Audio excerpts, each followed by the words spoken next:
Hello friends, जय Jagannath. So friends, जेहेतु राखी पूर्णिमा आसी तो भाविली राखी पूर्णिमा रे आम ओडिसा जोरा ट्रेडिशनल स्वीट्स तो सेटा करबा जोटा कि आम समस्तिकर फेवराइट। आपण माने गेस करंतु कोन हेतिबो। सेटा होची आम समस्तिकर फेवराइट छेनापोड़। ठीक अछि। आ दुकान जाई कि ना खाया पड़िबो नै, बेले बेले खाइले चलिबो। तो एबे चलतु हमर ओडिसा रा ट्रेडिशनल स्वीट्स करबा छेनापोड़। जदि आज ब्लॉगटा भल लागे तले प्लीज लाइक शेयर कमेंट और सब्सक्राइब कर देबे। ठीक अछि फ्रेंड्स, अब सिलेक्ट करियानी चलतु जिबा हम किचन रूम को। सो फ्रेंड्स, छेनापोड़ करिया पे एठी मु पूरा रेडी हे सलेनी। तो चलंतु हम छेनापोड़ करिया पे एठी मु 2 लीटर क्षीर नै येची। क्षीरटा को भल की फुटिया पे छाड़ दबा, तापे जेकी आरो छेना छिंडेइबा। फ्रेंड्स, राखी पूर्णिमा पे मते लागिला सबुठु इजी जोटा कि हमें समस्ते कर परिबा, जोटा होची आम ओडिसा रो ट्रेडिशनल स्वीट्स छेनापोड़, जोटा कि समस्तिंकर ही फेवराइट। तो भाबिली राखी पूर्णिमा रे सबुठु स्पेशल हे परिबो हमर छेनापोड़ ना कोन फ्रेंड्स, समस्त सेटा कर परिबे। तो एठी क्षीर को कोन करला छिंडेई देली 2 स्पून विनेगर रे 2 स्पून पानी मिसई कि ना क्षीरटा छिंडेई देली। आ बहुत बढ़िया से भी हमर छेनाटा बाहरी आसी। आपण मान चले लेंबू रस भी छिंडेई परिबे। तो एबे कोन करे ना गोटे बड़ स्ट्रेनर रे आकु छाणी नबा। तो टोटल मु 2 लीटर क्षीर नैथिली। तो बहुत बढ़िया से हमर छेनाटा बाहरी आसी।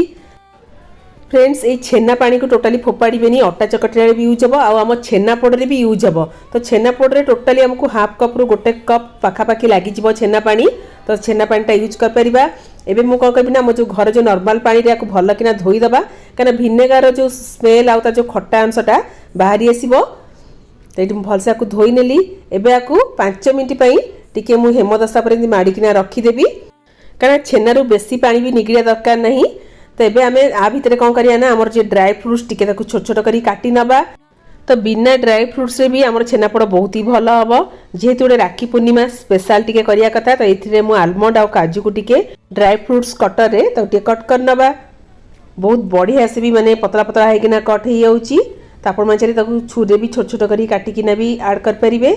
तो छेनापोड़ रो फ्लेवर बढ़िया पे गुजराती रे निहे दरकार ना कोन फ्रेंड्स, एठी गुजराती को भी चूरी किना रखी देली। तो एबे हमर कोन करे ना स्टैंड टाको रेडी कर नबा। तो ये स्टैंड रो टिके हाइट ला वाला मु स्टैंड टा नैची, एथिरे घिया टिके स्प्रेड कर नबा। जेहेतु छेनापोड़ करूचे तो सेते टिके पत्र देले बहुत भल लागिवो। जदि कदली पत्र थिबो कदली पत्र दे परिबे। एठी मो पाखरे शाळ पत्र थिला तो शाळ पत्र दे दिली, जोटा कि हमर ट्रेडिशनल रेसिपी रे जो शाळ पत्रटा ही दिया ही थाए आ तार बासनाटा बहुत बढ़िया आस्ताए। तो कदली पत्र दे परिबे, बिना पत्र रे भी आपण माने स्टैंड रे भी घिया स्प्रेड करके भी कर परिबे। तो ये शाळ पत्र ये मुझे देदी से कौन करें ना घीटा टे भलसे स्प्रेड कर नबा। जदि कदली पत्र यूज करते छोट छोट पीस कर काटी नेबे, 4 ରୁ 5टा देदेवे, बस बहुत बढ़िया सब। ये मुझे शाळ पत्र को भी 4 ରୁ 5टा नहीं घी भलसे स्प्रेड कर नेली। तो ये छेना टोटाल 5 मिनिट मुझे रेस्ट दे दी। तो हल्का से पानी बाहर टिके मैंने पानी अंश रही भल, ना आम छेना पानी देकिना भी चकटी पारे, ना नॉर्मल पानी देकिना भी आपण मैंने चकटी पारे। ये गोटे जगह को ये काढ़ी नेली छेना को। एबे आकु कौन करे ना भल कि ना चकटिबार अच्छी, किंतु आकु बेसी फाइन करिवेनी। फाइन बेसी करदले कौन होबा ना हमर स्टीम केक ही होइजिवो। ठीक अछि फ्रेंड्स, ताकु भल कि ना चकटिबार अच्छी। तो ये चकट देला परे 1/4 कप सुजी नेइछि। 1/4 कप माने 2 टेबल स्पून सुजी आ सेतिरे हाफ कप रु टिके कम सुगार नहीं। जदि आपण माने मीठा कम खाउथिबे ताले 1/4 कप नहीं परिबे, माने 4 टेबल स्पून सुगार नहीं परिबे। किंतु आमे टिके मीठा खाय पे भल पाऊ, तो ये हाफ कप रु जस्ट टिके कम सुगार नहीं ताको भल किना चकटी नउची। एठी छेना पानी मु यूज करची। जदि छेना पानी नथिबो नॉर्मल पानी पकी किना भी यूज कर परबे, किंतु छेना पानीटा यूज करले ता टेस्टटा बहुत भल भी आसीबो। तो एठी मु टोटल नेची हाफ कप रु टिके अधिका छेना पानी, ताको भल किना माने चकटियार अच्छी। जेते पानी अल्प अल्प पकी किना आपण माने चकटुथिबे। तो छेना पानी रे देखिबा आपण चकटी चकटी किना जिंदे हाथ को पूरा तुला टाइप रो सॉफ्ट लागुथिबो, जानिबे जे पूरा एकदम पूरा परफेक्ट हेची। आ एठी कंसिस्टेंसी टिके माने पतला रहिबो, बेसी मोटा रखिबेनी, ठीक रखिबेनी, न ड्राई ड्राई लागिबो छेनापोड़टा। ताकु चकटी चकटी किना पूरा एकदम पूरा सॉफ्ट कर दीची। बहुत बढ़िया से माने चकटा हे गेला हमर। एथिरे 2 स्पून घी ऐड कर नबा। हमर जो गुजराती गुंड जो बादाम को काटी रखथिले एठी मु ऐड कर नेली। आपण माने किसमिस भी ऐड कर परिबे। तो बस ड्राई फ्रूट्स भी ऐड हो गला। तो मेन जिनस होची हम छेनापोड़ टिके सॉफ्ट करिया पई बेकिंग पाउडर हाफ स्पून एठी मु ऐड करची। नॉर्मल स्पून रे हाफ स्पून नै जिवे। तो हम मिठा को बैलेंस करिया पई 1 पिंच सॉल्ट ऐड करनबा, भल किना मिक्स कर दबा। ताको भल किना मिक्स कर देली। एबे हम गोटे स्टैंड रे ताको रखी किना एबे हमें 1 आवर पई याकु स्टीम हा पई दबा। फ्रेंड्स देखिले ना केते इजी, बहुत ही इजी आपण माने कर परिबे आराम से। जो माने बिगिनर थिबे से माने भी आराम से कर परिबे। ओडिसा छेनापोड़ जोटा कि माने बाहर भी बहुत फेमस, आपण माने निहाते बे ट्राई करंतु। जेहेतु आगु आग माने बहुत सारा फेस्टिवल आसुची, निहाते बे ट्राई करिवे। तो एठी टिके फ्लेवर पाई टिके केसर म ऐड कर दोची, जदी केसर थिबा ऐड करिवे नहले स्किप कर देबे, ठीक अछि। तो ये छेना उपरे 1 स्पून घी टिके स्प्रेड करनबा। तो ये चलतु आपको आमर स्टीम करदे 1 आवर पाई। ऑलरेडी मो कड़े को पूरा 10 मिनट आगुआ पूरा बहुत बढ़िया से गरम कर दी, स्टांड गोटे रखी। तो टोटाल 1 आवर लगे आमको छेनापोटा हाँपाई। तो ये 1 ରୁ 2 मिनट गैस फ्लेम हाई रखी। तापर आम गैस फ्लेम पूरा लो करदे 1 आवर पाई वेट करवा। तापर जी देखा आम छेनापोटा केमतिका होती, ठीक अच्छे फ्रेंड्स। तो ये 1 आवर पर मुझे चेक कर नेबी। चारिपट देखो के बहुत बढ़िया से पूरा आम गोल्डन कलर पड़ी आसी। तो आपण मैंने हल्का से टिके हाथ में टिके प्रेस करेंगे, देखिए टोटाली भी हाथ में लगनी, पूरा एकदम पूरा परफेक्ट होती, बहुत सॉफ्ट भी होती। तो ठंडा है पर आम गोटे जगह को काढ़ा। तो ये गैस बंद करदे। फ्रेंड्स केते कम जिनस आम मैंने बहुत बढ़िया स्वीट्स कर जोटा कि आम ओडिशार ट्रेडिशनल रेसिपी छेनापोड़। तो एकदम पूरा परफेक्ट होती। तो ये आम छेनापोड़ा बहुत बढ़िया से ठंडा होती, आ चारिपटू भी छाड़ी छाड़ी आसी। तो ये आपको गोटे जगह को काढ़ी नबा। जेहेतु बहुत बढ़िया से ठंडा होता तो आराम से पूरा बाहर ही आसला। और फ्रेंड्स जो शाल पत्र जो बासना ना बहुत बढ़िया आसता है, पूरा आम ट्रेडिशनल छेनापोड़ जो बासना पत्रा को आराम से काढ़ी नबा।